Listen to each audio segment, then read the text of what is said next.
ការស្ទង់មតិអ្នកបោះឆ្នោតគណៈបក្សសាធារណរដ្ឋបង្ហាញថាលោក Donald Trump នាំមុខយ៉ាងច្រើនលើគូប្រជែងនានារួមទាំងអ្នកលេចធ្លោជាងគេ2នាក់គឺអភិបាលរដ្ឋ Florida លោក Ron DeSantis និងអតីតអនុប្រធានាធិបតីរបស់លោក Trump គឺលោក Mike Pence លោក Trump នៅតែរឹងរូសទោះបីជាក្លាយជាប្រធានាធិបតីឬអតីតប្រធានាធិបតីអាមេរិកទី1ដែលប្រឈមមុខនឹងការចោទប្រកាន់ពីបទឧក្រិដ្ឋកម្មសហព័ន្ធក៏ដោយលោក Trump ថ្លែងថា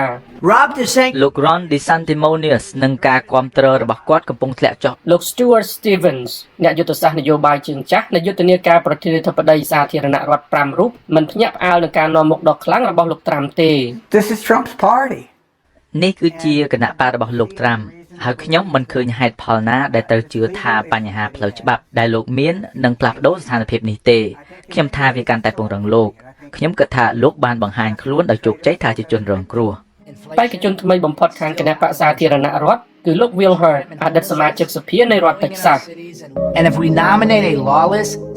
ហើយបើយើងតែងតាំងអ្នកនយោបាយបរាជ័យអាត្មានិយមមិនគោរពច្បាប់ដោយលោក Trump ដែលបានចាញ់គឺលោក Joe Biden នឹងឈ្នះម្ដងទៀត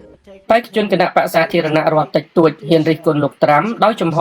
លើកលែងតែអតីតអភិបាលរដ្ឋ New Jersey គឺលោក Chris Christie And Donald Trump made us small លោក Donald Trump ធ្វើឲ្យយើងតូចជាងមុនដោយបំបែកពួកយើងក្រៅពីលោក Pence បេក្ខជនជាច្រើនទំនងជាហក់ចូលប្រកួតដើម្បីបានជាដៃគូរបស់លោក Trump ឬត្រៀមខ្លួនសម្រាប់ឆ្នាំ2028ដោយអភិបាលក្រុង Miami គឺលោក Francis Suarez គឺផ្ដោតការរិះគន់លើប្រធានាធិបតី Biden និងគណៈបកប្រជាធិបតេយ្យដោយជៀសវាងលោក Donald Trump លោក Francis Suarez ថ្លែងថា Under this administration, America នៅក្រោមរដ្ឋបាលបច្ចុប្បន្នអាមេរិកចាប់ផ្ដើមមិនទុកចិត្តខ្លួនឯងជាថ្មីទោះជាពួកគេមានហេតុផលណាក៏ដោយបេក្ខជនភាគច្រើនមានយុទ្ធសាស្ត្រមិនប៉ះពាល់លោក Trump ទេ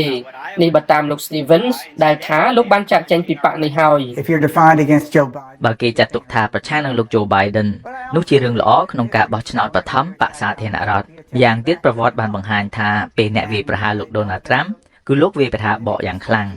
ប្រហែលលើកលែងតែលោក Chris Christie ប៉ុន្តែខ្ញុំមិនគិតថាអ្នកផ្សេងទៀតចង់ឆ្លោះតាមផ្លូវជាមួយលោក Donald Trump នោះទេ